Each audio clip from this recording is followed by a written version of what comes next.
Hello students, देखिए हम अभिक्रिया की कोटि की बात कर चुके थे। अब हम बात करेंगे अभिक्रिया की अणुसंख्यता। अभिक्रिया की अणुसंख्यता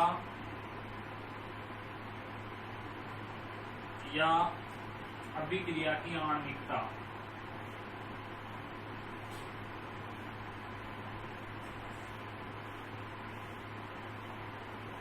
अभिक्रिया की आणविकता, ठीक है।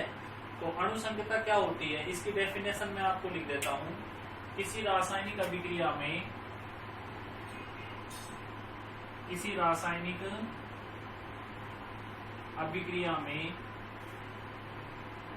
भाग लेने वाले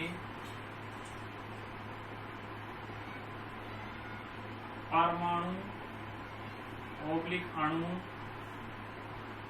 या आयनों की संख्या को अभिक्रिया की आणविकता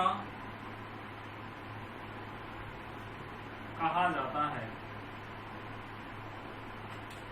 किसी रासायनिक अभिक्रिया में भाग लेने वाले परमाणु अणु आयनों की संख्या को अभिक्रिया की क्या कहा जाता है? आणविकता कहा जाता है। अभिक्रिया की आणविकता से तात्पर्य यह होता है किसी रासायनिक अभिक्रिया में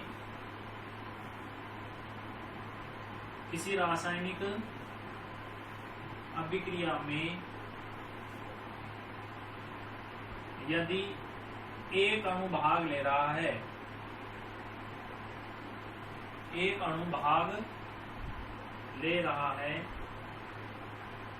तो उसे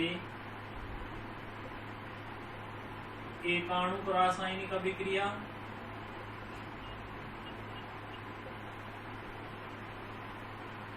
यदि दो अणु भाग ले रहे हैं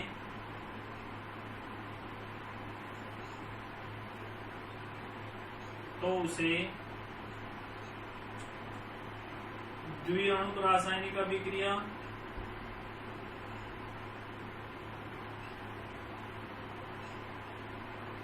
और यदि दो से अधिक अभिकारक अणु भाग ले रहे हों तो उसे बहुअणुक रासायनिक अभिक्रिया कहा जाता है। यदि किसी रासायनिक अभिक्रिया में भाग लेने वाले परमाणु अणु आयनों की संख्या को उस अभिक्रिया की किसी रासायनिक अभिक्रिया में भाग लेने वाले परमाणु अणु आयनों की संख्या को अभिक्रिया की आणविकता कहा जाता है। किसी रासायनिक अभिक्रिया में यदि एक अणु भाग ले रहा है तो उसे एकाणुक रासायनिक अभिक्रिया, एकाणुक रासायनिक अभिक्रिया यदि दो अणु भाग ले रहे हैं तो उसे द्विअणुक रासायनिक अभिक्रिया, और यदि दो से अधिक अभिकारक अणु भाग ले रहे हो तो उसे बहुअणुक रासायनिक अभिक्रिया कहा जाता है। और अभिक्रिया की अणुसंख्यता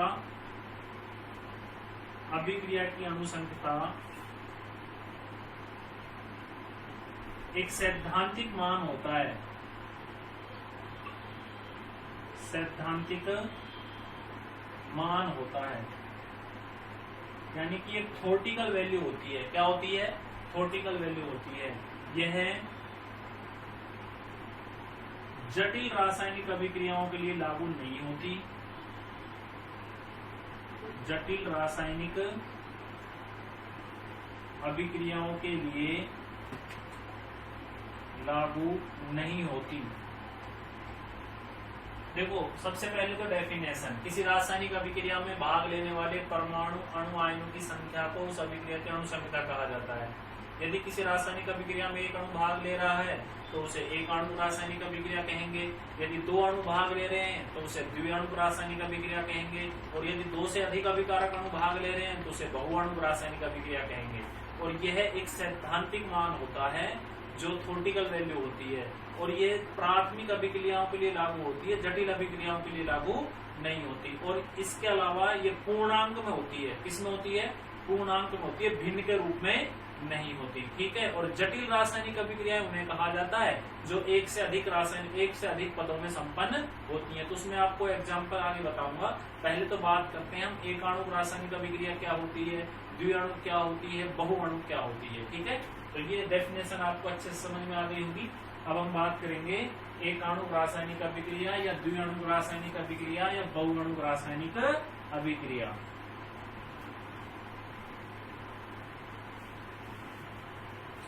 जैसे NH4NO2 का यदि तापीय अपघटन किया जाए अमोनियम नाइट्राइट, अमोनियम नाइट्राइट का जब तापीय अपघटन किया जाता है तो N2+2H2O का निर्माण होता है। तो देखो अमोनियम नाइट्राइट का एक अणु भाग ले रहा है, तो इसलिए कौन सी रासायनिक अभिक्रिया है ये, एकाणुक रासायनिक अभिक्रिया, एकाणुक रासायनिक अभिक्रिया। ठीक है, इसी प्रकार N2O5 का तापीय विघटन करूं तो इसके 2 मोल ले रहा हूं, तो इससे बनता है 4NO2 प्लस O2। तो इसका देखो 2 मोल भाग ले रहे हैं, तो इसलिए ये कौन सी रासायनिक अभिक्रिया है, द्विअणुक रासायनिक अभिक्रिया।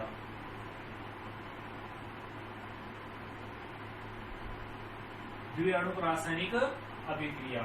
तीसरा एक बात करूं, H2 प्लस में Cl2 चेंज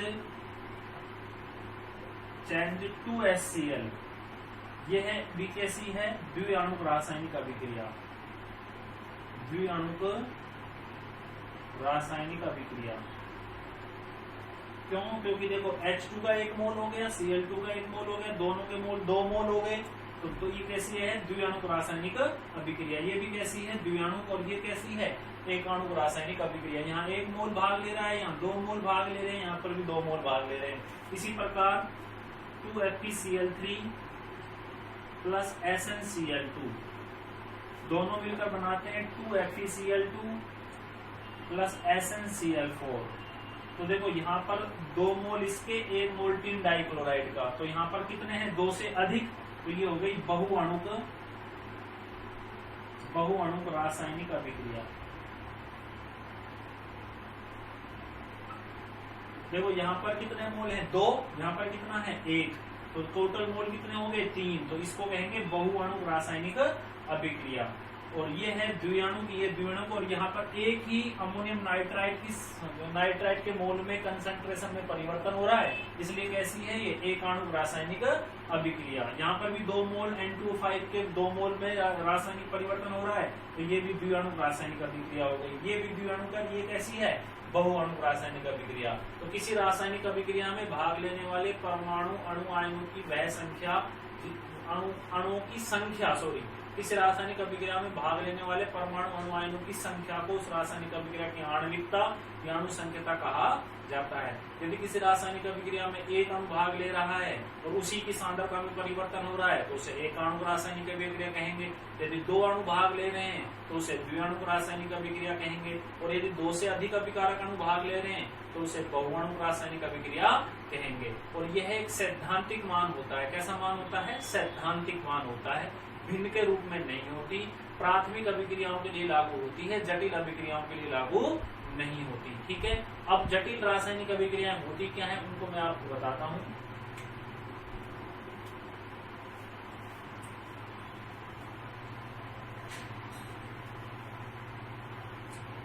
जटिल रासायनिक अभिक्रियाएं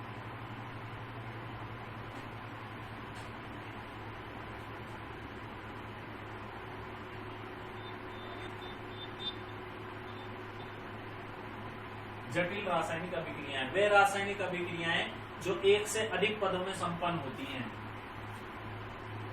वे रासायनिक अभिक्रियाएं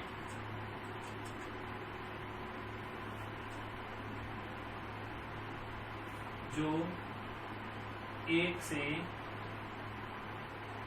अधिक पदों में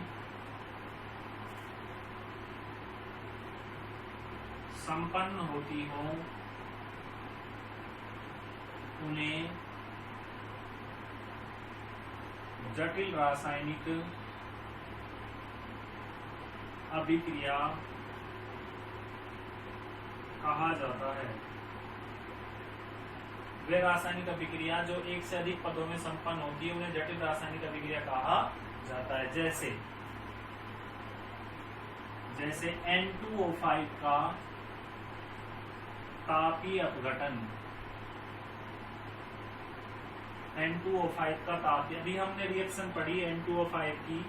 N2O5 का जब हम तापीय अपघटन कर रहे थे तो 4NO2 प्लस में O2 निर्मित हो रहा था। ये तो हो गई रिएक्शन।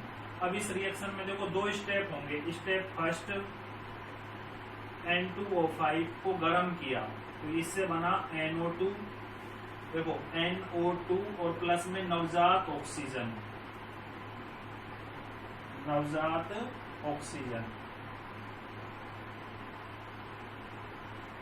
और इस नवजात ऑक्सीजन को स्टेप सेकंड में जब दूसरे मोल से क्रिया करेंगे, N2O5 के दूसरे मोल से, तो 2NO2 प्लस में O2, तो नवजात ऑक्सीजन से नवजात ऑक्सीजन क्या हो जाएगा, कैंसिल हो जाएगा। तो N2O5 के कितने मोल हो गए, 2 मोल, बचा क्या, 2 दूनी 4 NO2 और प्लस में O2। देखो वही रिएक्शन संपन्न हुई कि नहीं हुई। देखो कंप्लीट ये है कि वे रासायनिक अभिक्रिया जो एक से अधिक पदों में संपन्न होती है उन्हें जटिल रासायनिक अभिक्रियाएं कहा जाता है। जैसे N2O5 का तापीय अपघटन, N2O5 का जब हम तापीय अपघटन करते हैं तो 4NO2 प्लस में O2 निर्मित होता है। स्टेप फर्स्ट में एक N2O5 है, उसका तापीय अपघटन किया तो क्या बना, 2NO2 प्लस में नवजात ऑक्सीजन। दूसरा स्टेप सेकंड में N2O5 का दोबारा से तापीय अपघटन किया तो दूसरे मोल नवजात ऑक्सीजन से क्रिया करके क्या बनाया, 2NO2 प्लस में O2। नवजात ऑक्सीजन से नवजात ऑक्सीजन क्या हो गया, कैंसिल हो गया, बचा क्या, N2O5 plus 4NO2 plus O2। यानी स्टेप फर्स्ट और स्टेप से एक से अधिक पदों में संपन्न हुई।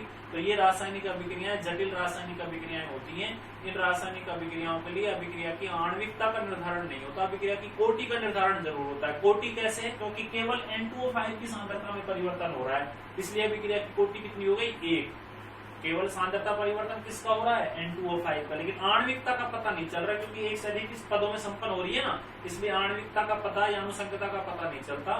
केवल अभिक्रिया की कोटि का पता लगाया जा सकता है। एक रासायनिक अभिक्रिया का उदाहरण और ले लेते हैं।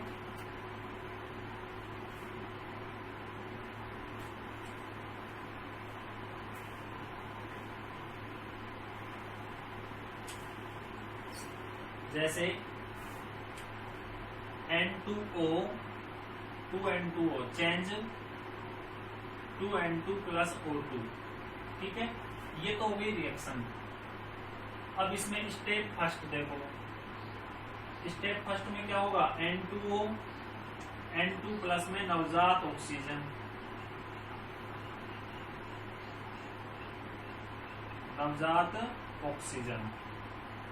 ठीक है।